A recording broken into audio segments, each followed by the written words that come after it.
Olá, pessoal. Hoje a gente vai começar nossa primeira aula de código mesmo, de Swift. Como foi dito na aula passada, a gente vai usar esse site Replit, que ele tem um compilador online para Swift, tem de várias linguagens, e a gente vai usar ele.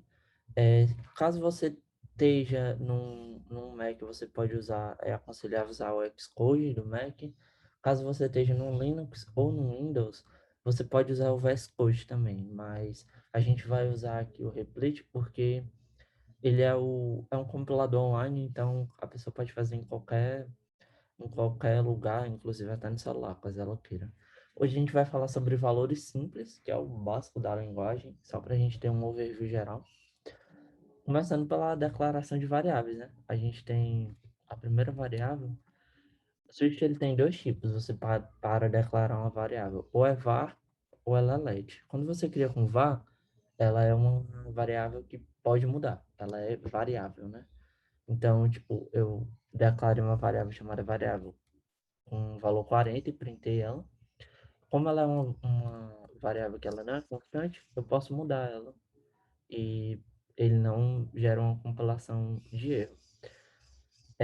Porém, como o Swift ele é uma linguagem fortemente tipada, esse código aqui, se eu rodasse ele, ele ia crashar, ia dar um erro. Por quê? Como eu declarei a variável como 40, ele declarou como um int. E aqui eu quero mudar para string. Então eu não posso. Esse tipo de mudança não pode em Swift. Ele vai gerar um erro de compilação. Então é importante a gente ter essa noção. Como o Swift ele é um fortemente tipado, a partir do momento que você cria uma variável, ela vai sempre ter esse mesmo tipo até o final do ciclo de vida dela. Caso a gente queira criar uma constante, a gente usa let, e aí, a partir desse momento que a gente usa ela, a gente não pode mudar nem o tipo, nem o valor da variável, né? Então, ela sempre vai ter esse valor. Como o Swift ele é fortemente tipado, e a gente já viu até aqui em cima, quando a gente cria uma variável, a gente não precisa explicitamente dizer qual é o tipo dela. A partir do momento que ele cria, o próprio Swift ele vai entender e verificar qual é. Se a gente criar 20, ele vai colocar como int, 20.0 ele vai criar como double. E booleano, né, caso você coloque true ou false. Então, você não precisa. Porém, se você quiser, você pode explicitar o seu tipo. E quando você faz isso, você coloca dois pontos e o tipo, seguido pelo igual ao tipo específico. Nesse caso, eu coloquei 10. É importante até a gente notar, porque se eu não tivesse colocado float aqui, não tivesse isso daqui, ele seria um int. Se eu não tivesse isso daqui. Mas como eu coloquei que ele é float e 10 ele é um valor que pode ser um float, então ele não dá erro. Agora, se eu tivesse colocado float aqui e tivesse colocado um nome, um string ou um booleano, ele geraria um erro, ele mostraria um erro, porque eu não tenho como eu converter um string ou um booleano. String até tem, caso seja um número, né? Mas um booleano não tem como transformar em float, então ele não consegue fazer isso. Mas é uma forma que você tem de explicitar o tipo da variável. A gente tem o Swift ele tem uma série de conversões entre tipos. Por exemplo, aí eu criei essa variável frase, né, que Ana tem, e eu criei a variável idade, eu posso colocar, né, frase é igual a frase mais a string de idade, né, 20 com o string mais anos, né, e quando eu printo, ele vai printar tudo como string. Ele vai printar tudo como string. É, algumas coisas não têm conversões, que é como eu falei aqui em cima. Se eu colocasse um booleano e aqui eu colocasse float ou colocasse double, não ia dar certo, ia gerar um erro. E string não, string você pode colocar aqui qualquer número que ele vai conseguir converter. Esse daqui é um construtor de string, né? Uma coisa que a gente vai ver mais à frente. String, já que ela é uma classe. Então, ele automaticamente ele faz essa conversão, né? Existem outras conversões, como de double, float para double, int para double. Então, ele faz essas conversões. Agora a gente vai falar um pouco sobre strings, é um assunto importante. quando a gente quer criar um string de múltiplas linhas, a gente não precisa colocar uma palavra, a linha e o barra N. A linha, não. A gente só abre três aspas e o string normal, né? Só é duas aspas. Mas se você quiser criar uma de múltiplas linhas, você cria uma com três aspas e vai colocando dando enter, né? Em linhas diferentes. Quando eu printar esse daqui, ele vai printar, né? Aqui tem uma frase de múltiplas linhas. Você vê que ele printa igual eu coloquei aqui. Também é importante a gente ver que o Swift ele dá suporte ao mais igual para casos de string. Aqui a gente já tinha visto que o mais ele é um concatenador de strings e o mais igual também é. Então, quando a gente tem uma frase que nem a gente tem aqui de idade, que nem a gente já tinha colocado, ó, Ana tem 20 anos e aí eu coloquei, né, a frase inteira mais de idade, aí ele printa.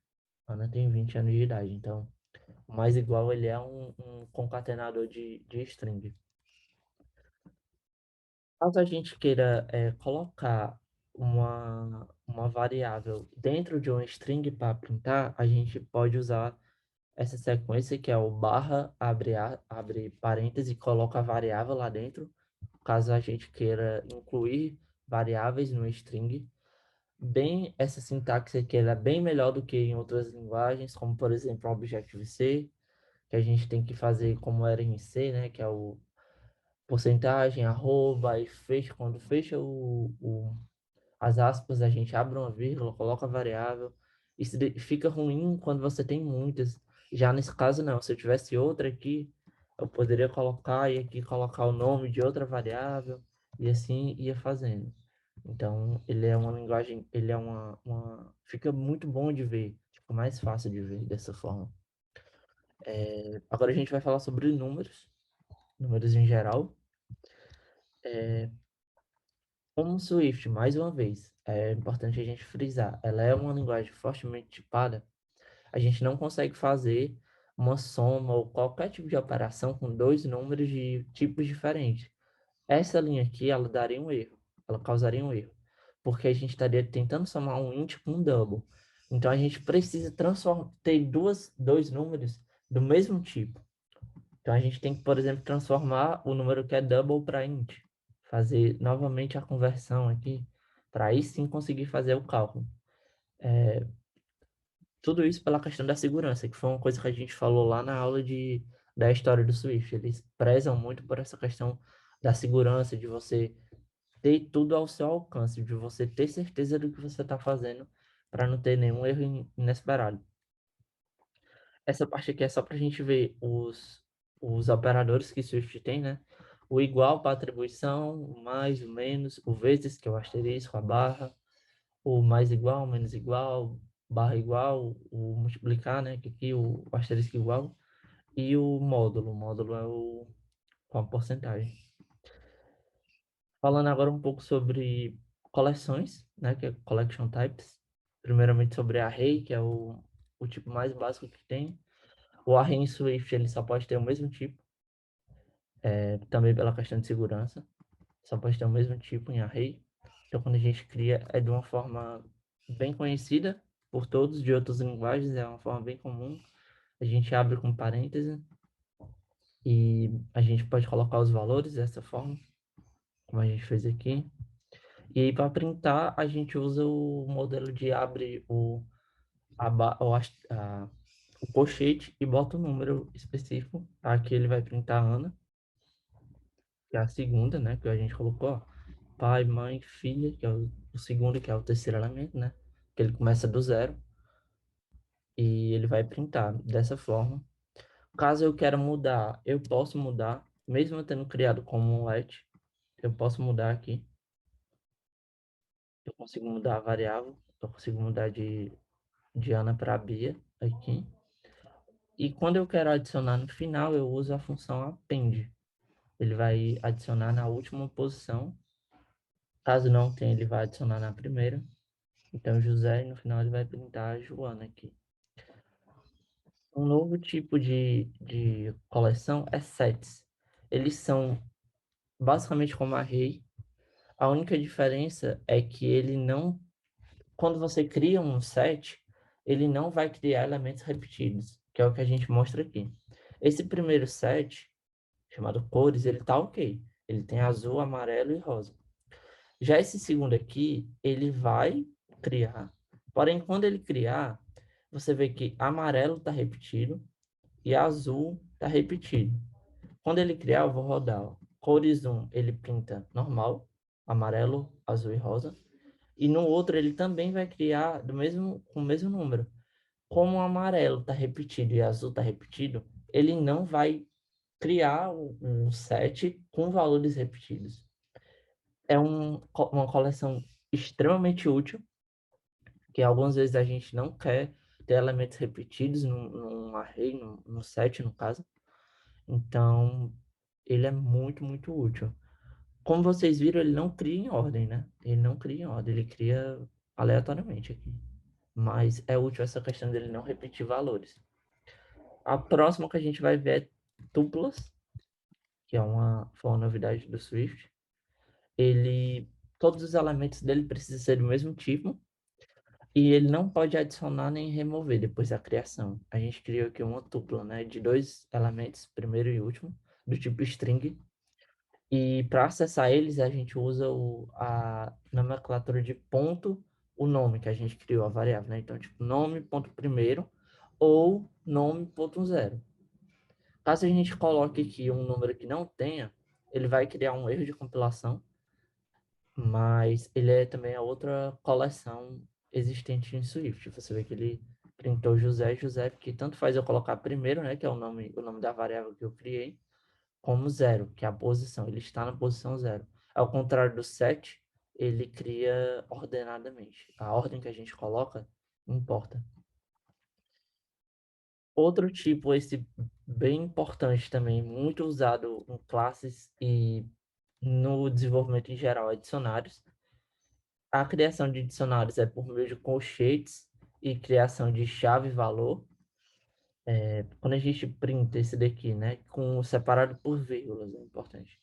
Ele vai printar aqui Maria 1,73 e João 1,73.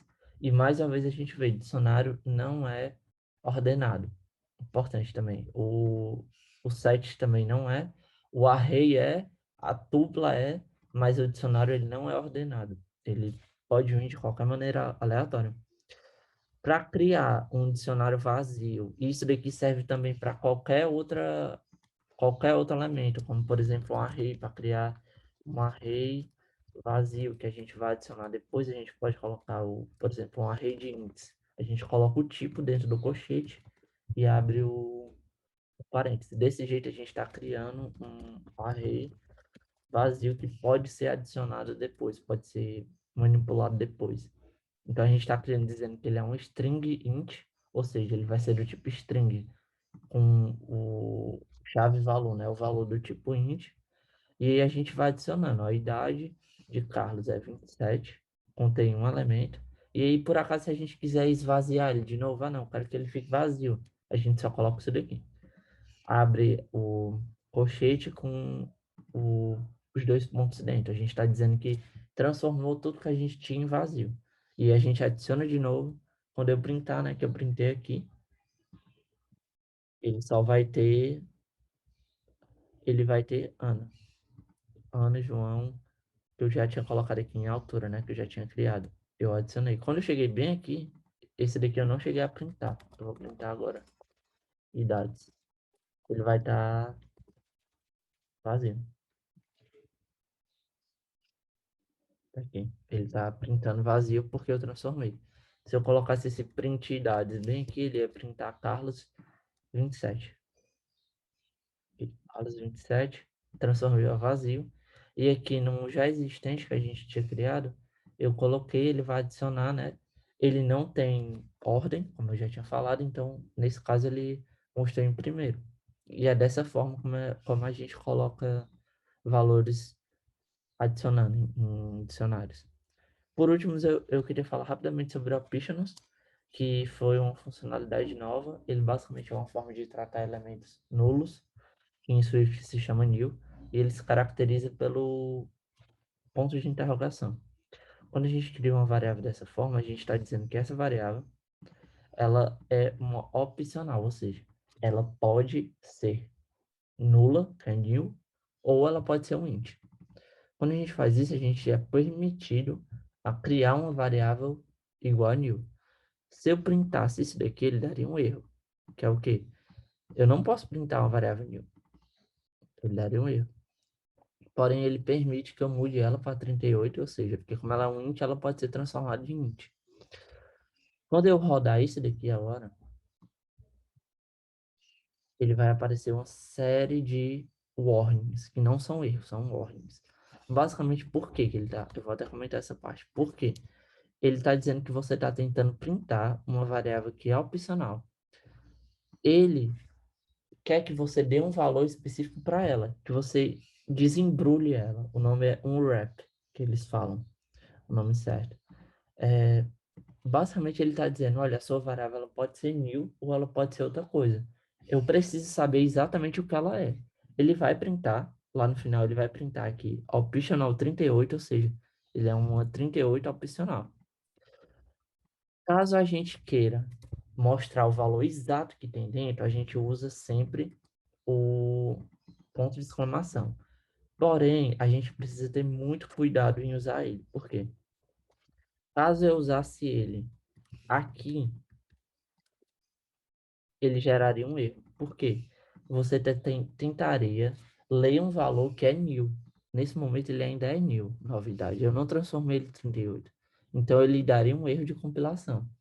Por isso que a gente tem que ter cuidado, a gente vai ver melhor durante o curso, que a gente tem que ter cuidado em usar o force unwrapped, que ele chama, né? Que é forçar, mostrar o que tem dentro, o que é o valor. Porque se ele for new, ele vai quebrar.